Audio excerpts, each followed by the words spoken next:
ito ha. Ipapakita ko sa inyo na palpak. Ha? As in, parang chacha. Oh, chacha.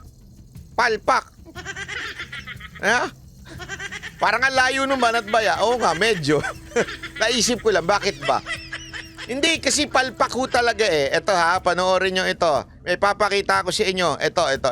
Mas bumilis ang pagmahal ng presyo ng mga bilihin sa bansa nitong Marso. Nako! Bigas ang nakikitang may pinakamalaking tiraas sa presyo. Ang matindi, posibleng magmahal pa raw yan dahil sa El Nino. Nasa frontline ng balitang yan, si Mon Guaven. Ayan no? Ito dapat yung mga binibigyan mo ng magandang suwestyon. Mr. President, dapat ganireng gawin mo, ganire.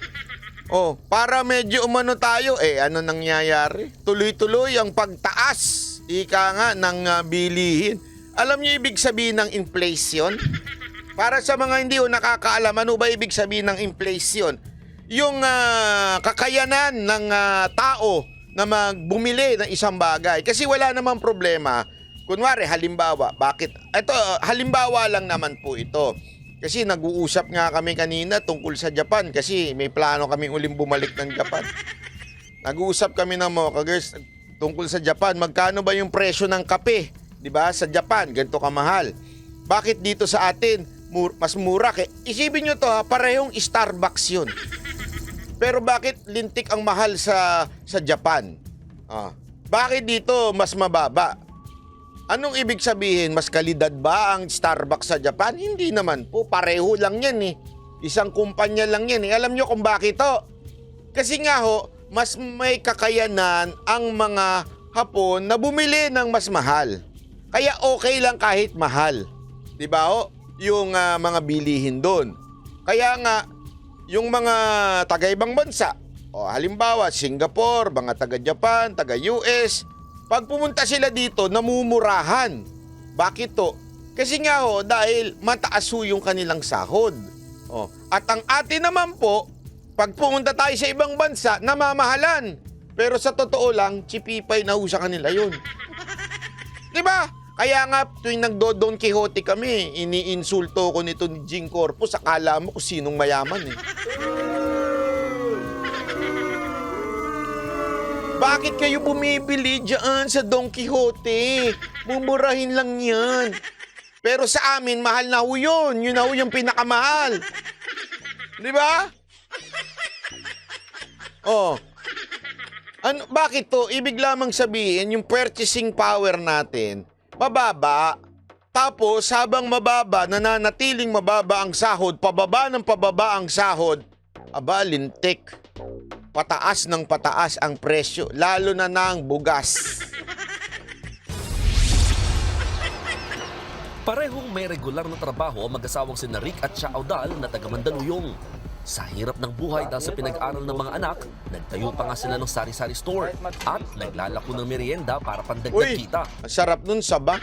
Favorite ko yan, saba. Pero kahit sumasahod at may tindahan na, kinakapos pa rin daw sila minsan. Siyempre, yung sa pagkain, mga mamahalin yung bilihin na ngayon. Hindi na namin dati, yung 500, marami na ako nabibili. Ngayon talaga, sir, wala. Pag bumili na ako ng 1 kilong karne, wala na. Kunti na lang yung matitira. Ang problema nilang mag-asawa, ramdam din ng milyong-milyong Pilipino sa ngayon. Dati nga, yung naalala ko, yung panahon nung ako, nagpapagas ako, 2,000, full tank na yun.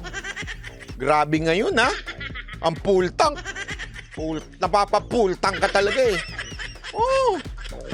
Grabe talaga ang presyo. Sabi ng Philippine Statistics Authority, bahagya ulit bumilis ang pagtaas ng presyo ng mga bilihin nitong Marso. 3.7. Anong advice ni Gadon? Palitan ang political provision ng Pilipinas. 10% na yan kumpara sa 3.4% lamang noong Pebrero. Nako po, patay tayo dyan. Nito ay ang pagsipa ng presyo ng iba't ibang pagkain. Pagkain pa man din. Agrikultura. Food supplies. Sa bagay, madami naman pera yung mga kongresista natin, so sa buffet sila kumakain. Wala silang pakialam. Gaya na lamang ng bigas na posible pa raw lalong magmahal sa susunod na 3 buwan dahil sa epekto ng El Nino. Of course, yung problem natin talaga, yung problem nila, yung water. Doon sa mga may... Naku, mamahal pa yan, tubig at saka kuryente. Naku pa, patay tayo dyan. Kainit pa naman ngayon. Grabe yung ngayon ha. As in, paglabas mo, pawis na kagad yung singit mo. Lalo na siguro si Boss Dadat, taka si Jay Guevara, paglabas niyan, pawis na singit niyang kagad. Oh, mga sim na yan.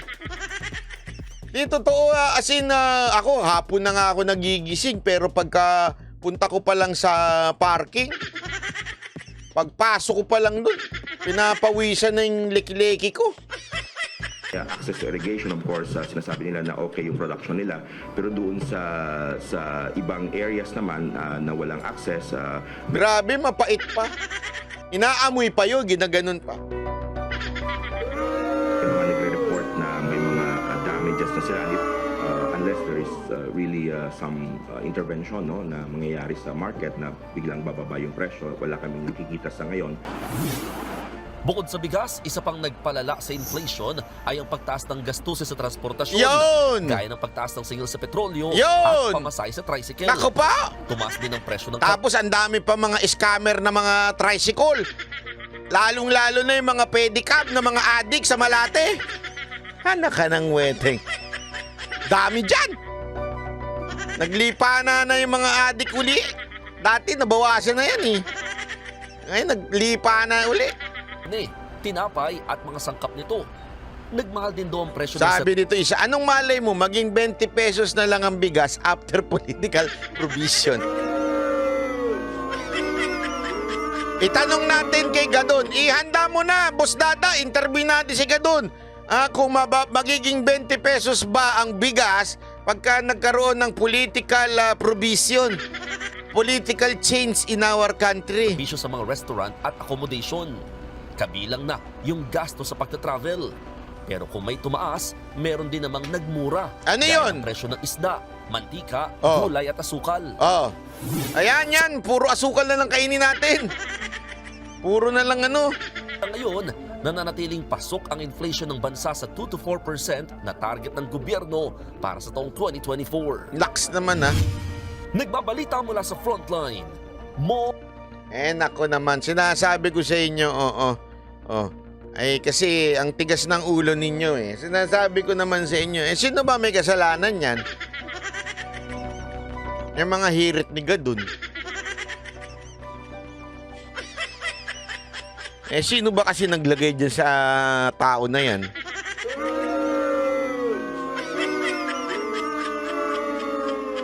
Ay nako, alam mo buti pa kay Pangulong Duterte noon eh. Alam mo tinitingnan talaga eh. Siyempre alam mo hindi mo masasabing walang mga nagbibigay ng kahit kung sinong presidente, siyempre kinukonsidera pa rin nila yung mga tumulong sa kanila. Pero ang kinagandaan kasi kay Pangulong Duterte, maaring binibigyan ka ng unang titignan. Eto bang mga tumulong sa akin manalo, bigyan nga natin ng pagkakataon. Pero, titingnan muna kung ikaw ba ay talagang qualified. Alam nyo, ang daming ang nag-apply dun eh. Naalala ninyo? Yung tumulong sa kanya. Nag-apply na sekretary ng Department of Agriculture. Alam niyang hindi karapat-dapat. Hindi niya pinayagan. Kahit malakas to. Ayaw niya. O di ba ganun ho yun eh. Ganun ho si Pangulong Duterte ngayon. Sobrang disappointment. Alam mo sa totoo lang, ang halatang-halata lahat ng inilagay puro political accommodation at hindi lang ho yun.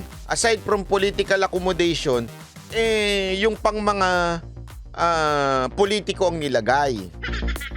Alam mo, yan ang pinakamasama sa lahat. Pag naglagay ka ng mga sekretaring politiko, ang mga sekretaring politiko, laging nasa utak niyan, after 6 years, kailangan sumikat ako. After 6 years, kailangan umangat ako para tatakbo ko kasi alam kong mawawala na ako sa serbisyo. Kaya kailangan may maipundar ako, magamit ko yung aking ahensya para gumanda pangalan ko at magkaroon ako ng pagtatanim sa mga tao. Ika nga, sa mga gobernador, sa mga mayor, natutulong sa akin sa eleksyon. Ganun nangyayari. Di ba ho? Political ano lang yan, aspiration. Kaya hindi talaga ako pabor sa mga politiko. Meron naman mga politiko magagaling. Okay? Na talaga namang they deserve it. Obvious naman, meron talagang track record. Pero meron naman talaga mga politikong wala. Di ba? Hindi, eto, imagine niyo na lang ha. Kita nyo si Robin. Ang lakas niyan. Grabe ho yan sa Pangulong Duterte. Isa yan sa hinahangaan. Nagkaroon ba ng posisyon? Kumandidato, oo. Pero nagkaroon ba ng posisyon? In-appoint ba ni Pangulong Duterte? Wala. Di ba?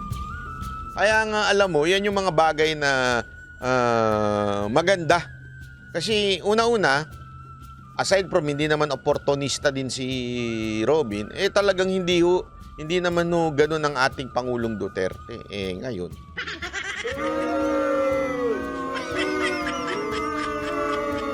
Ako may payo lang ako sa administrasyon na ito. Patahimikin nyo si Gadon. Bawat buka ng bibig niyan, sa inyo tatama.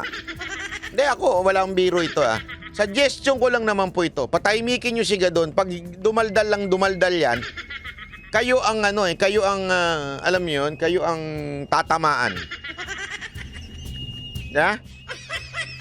Oh, by the way, sino po ba dito ang gusto na magrevolusyon? Sino yung gusto dito mag-people power? O mag-like naman kayo. Pagod na yung mga moderator na sa atin nung sabing like naman. Gusto nyo magrevolusyon. Gusto ninyo, meron pa yung umihirit dyan. Tumakbo ka na, banat ba'y senador? Mag-like nga lang, ang dali-dali, bumoto pa kaya. Hindi nyo ginagawa mag-like Paano pa kayo boboto? Tama, mali. Diba? I-like lang, i-exit mo lang konti. Ganun, pindot lang.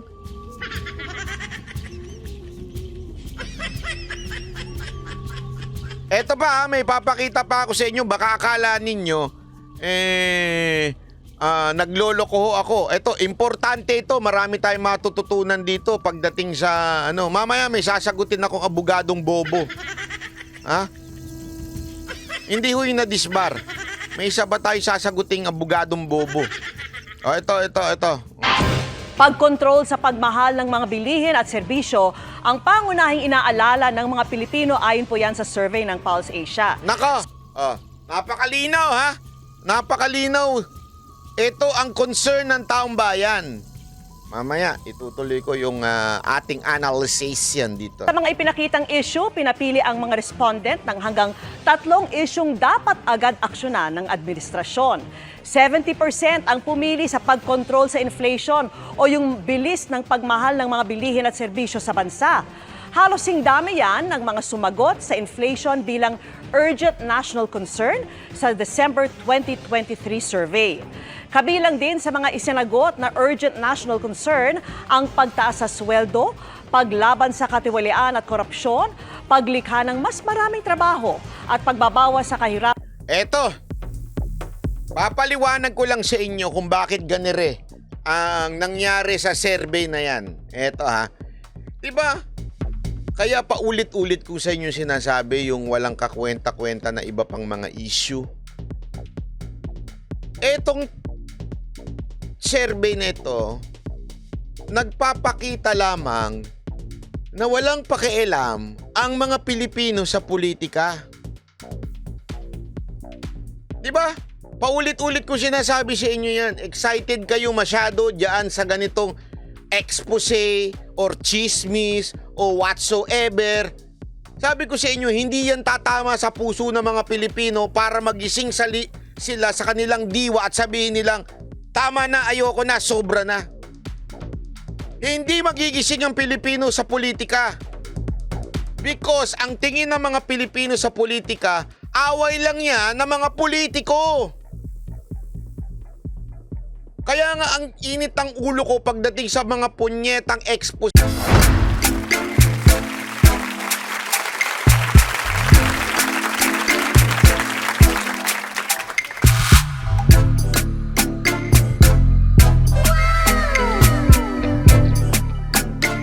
The next performance will start momentarily.